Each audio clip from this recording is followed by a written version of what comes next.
Because our parents, diorang bukannya financially literate sangat pun.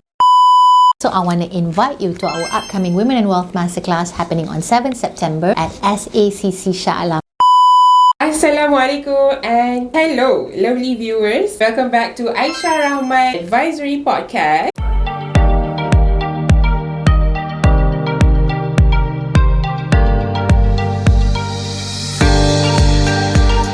I'm your host Julia and this is Puan Aisya Rahman, the CEO, your lady boss and your answer to your financial crisis. In this episode, we will discuss about one of the hottest debates of all time. Should you buy or should you rent? We are going to do a quiz first. We have 5 questions in total. First one, you like flexibility and you may need to relocate for work in the next few years. Rent. And why is that? I memang suka flexibility until now. Whether I nak pindah ke tak, I suka flexibility. Freedom. I memang appreciate freedom. You tie me up, I dah macam I agree with that because we are flexible to move around. We can choose our house. So if you buy, you have to stick with that house. Lifelong commitment. It's something that is not really recommended from our point of view. Next question. You plan to stay in the same area for at least 10 years and you want to own property. Specifically to this question, if that's the intention, then you buy. However, understand that after 10 years, kan, you dah tak nak rumah tu, susah nak jual, then that's your problem lah. So that's what you should think about. The next question. You prefer predictable monthly expenses and avoid maintenance responsibilities. I know this is quite obvious, but should you buy or should you rent? Rent. Rent, of course, all the way. Kita nak avoid responsibility. We don't want to have the lifelong commitment to something that you don't even fully like, you don't even wholly like. We are going to choose rent. The next one. You have enough savings for a down payment and you are looking for long-term financial stability. This is quite complex for me. It's not a straight buy or rent answer because you are preparing savings for a down payment, but you ada savings tak in general? Only if you have fulfilled a certain checklist, then okay, because saving for the down payment is one thing. MOT, Memorandum of Transfer dengan HDN, legal fees, lepas tu nak isi rumah tu, nak renovate, duit lagi. Berapa banyak savings you ada? Something that you should think very deeply. You should ponder on the facts and then make decision from that. Last but not least, you are uncertain about your future income and prefer not to take on a mortgage at this time. Should you buy or should you rent? Rent. Why is that? Because future memang uncertain pun. So macam even if you think it's certain now, 5 years down the road, another COVID happens, you tak ada job and you have 3 bungalow to pay for, kan? So at the end of the day, nothing is certain, but really for you to take calculated risk. Itu boleh belajar dalam Women Wealth Workshop. Yeah, sometimes renting is more secure than buying. So you have to shift your view on that and then alter it with your own condition and your state. Today, the big question. Now, Aisha, let's help our viewers to make decision. Should someone rent or buy, and what factors should they consider before making this decision? Number 1, you mampu tak? Maybe your family pressure you because you have to understand our parents, when they bought their property, the property was less than 100,000. But the same unit today, the same location can cost 200% more, or 200% but the same unit, the same property today can cost 2 juta ringgit, you know, because of inflation but rather appreciation of assets. So let's take a step back and do not equate ourselves to the way our parents make their money decisions. Because our parents, think about it, diorang bukannya financially literate sangat pun, right? Tapi they made some right decisions and we learn from them. So to answer the question of whether should you buy or rent, for me, number 1, affordability. For me personally, Julia, when I first got married, yes, I had the intention I nak terus beli rumah. But I'm just so glad through my mother's separation with my father, she as a single mother, she moved and rented from house to house to house. And through her journey, I learned there's nothing wrong with renting. Because when we were younger, we needed a place yang ada swimming pool because my brothers and I, we love to swim. And then as we grow bigger, we wanted privacy. So my mom rented yang semua orang ada bilik dia sendiri. Lepas tu, as we moved slightly older, then we had a double story. Finally, it was our own home. And then because, you know, we were banyak kawan-kawan sudah datang lepak, so we needed a bigger space, you know. So having said that, I think when you rent, kelebihan dia adalah you dapat tahu you suka apa. And if you are a family like mine, we are a family of 4, I ikut pergerakan anak-anak I and I. Currently, ladies and gentlemen, for your knowledge, even though I can buy a new property, I choose not to. I'm still renting, and I am very grateful that through renting, I am able to live 5 minutes away from my office. So I solve one big problem in KL, which is traffic jam. I naik Vespa je pergi kerja, senang, cepat. So for you, is the same same thing. Kalau you nak membeli and gaji you takat ni, tapi rumah yang you mampu untuk takat ni juga is luar kawasan KL, know that the number one problem you're going to face is traffic jam. That will be headache for you. Kalau you single tak apa, tapi kalau you ada anak-anak, you kena fikir dia orang punya journey, nak pergi sekolah, transporter lah, apa semua benda tu. So there's no linear answer. You really have to pause kejap as a couple, decide together if you're married or if you're on your own. What's the rush in buying? Why tie yourself to a 15-year mortgage or 20-30? What's the rush? Answer that question first. So by renting, you can adjust accordingly to your circumstances, Life cycle, working environment. It's true. So it's more convenient. It's a good insight because actually the distance from your house to your workplace is actually one of the most important factor when it comes to adjusting to your work life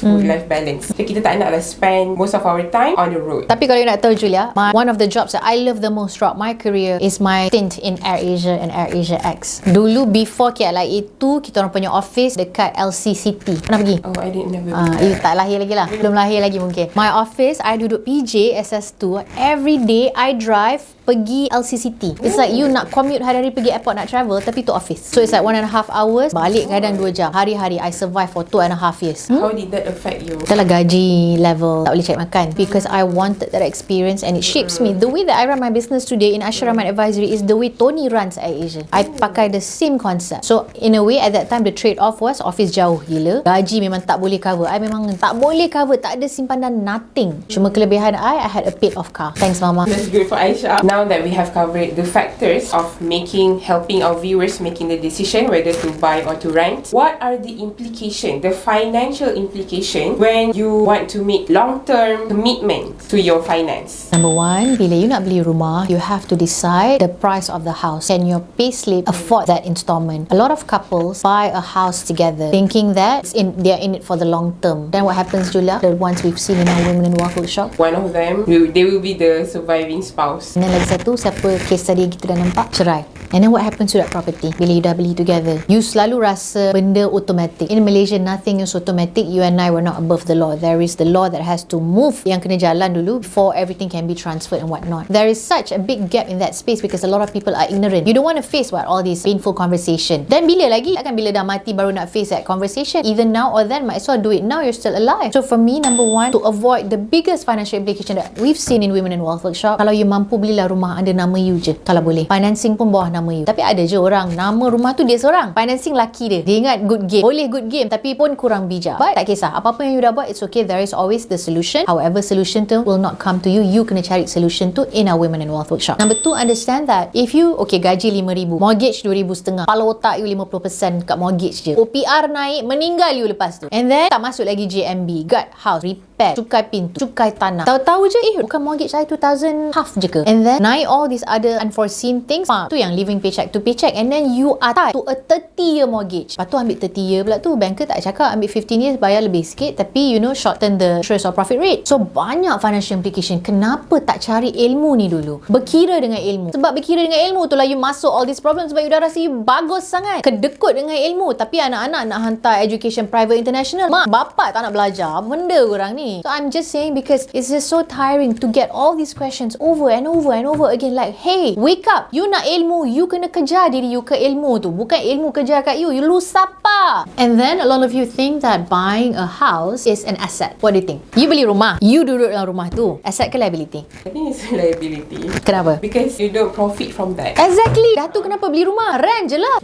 Fikirkan. Tapi having said that as well, a lot of older generation feel that renting ni bakar duit. Either way, you tetap kena bakar duit. You nak bakar duit macam mana? Bagi I lah, why I'm still renting with my family. I mean, time and again my husband would have this conversation on and off, should we buy? And I would tell him, tak apalah, kita rent. Itu tak salah pun, because anak-anak sekarang dah nak masuk secondary soon. Bila masuk secondary, dia mungkin ada needs yang berbeza. And then lepas tu, kalau kita hantar dia overseas for university, dah tinggal I dengan laki I berdua kat rumah yang besar. Lepas tu lutut makin mereput. Then siapa nak kemas rumah ni? So there's always that. I believe lah, I think the gift that I have kan, Julia, even though I used to think I had a broken childhood kan, tapi bila I tengok di sebalik tu Allah bagi I banyak sangat inspiration and financial wisdom through my mom's journey, and I think that there's nothing wrong today post COVID. You nak rent, lagi bagus you rent, sebab banyak gila oversupply dekat KL ni. So sebelum membeli, not about just the price, it's not about just the owning the property. There are a lot of things that you should take into consideration. Macam tadilah Aisyah cakap, kita boleh adjust to our circumstances. You don't have to stay the whole lifetime, spend our whole lifetime in one place only. Yeah, definitely. So that is one of the things that you should think about. For those that are already leaning towards renting, what advice, what should they keep in mind? First, understand that renting gives you freedom, and freedom dengan I, dia macam satu mission dalam kehidupan I. Freedom,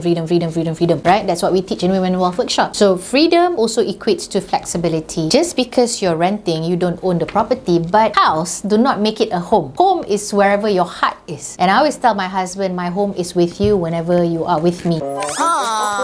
So I tak kisah kita duduk kat mana, because my husband and I, kita orang pernah bankrupt kan. Kita pernah duduk rumah yang sangat kecil, and then as you know, finances get better, kita rent 2-bedder, 3-bedder, lepas tu kita rent yang besar gila, lepas tu sekarang dah double story, semua rent. Tak ada masalah bagi I. For your knowledge, ladies and gentlemen, I memang property investor sebelum ni. I terus buang property tu sebab I rasa macam membazir aku invest property, because now I'm financially literate. I have better options, equities in any parts of the world that I can invest in dengan pakai app saja. So tak payah nak pening-pening nak property. I malas lah nak handle tenant from hell. Tapi soalan kita bukan tenant from hell. Soalan kita adalah renting. So second, look at the location, look at the unit, look at your neighbours. I personally have rented in condos. I don't like it anymore because I tak suka nak bawa grocery seorang-seorang sampai atas. And then tertinggal barang, you nak kena tunggu lift turun. So sekarang memang I masuk rumah tu, settle. Landed pun kita boleh rent, tak salah. And if you want to sign for rental, you can always negotiate, especially kalau you rent longer. So I suka tanya dulu. Kalau dululah zaman I rent kan, I akan tanya, kalau setahun rent berapa? Dia akan bagi harga tinggi. So I pergi tengok dulu, recce the unit, and then dah jumpa agent tu pun suka I, sebab I akan bagi tahu siapa I. Sebab you kena ingat, landlord dia nak tengok tenant dia siapa. Landlord I memang scolding I siapa tau. Sebab tu dia bagi I. Sebab I kenal landlord I, dia kerja Asia sebelum ni. Tapi I didn't know. It was only waktu signing I macam, oh my god, and he macam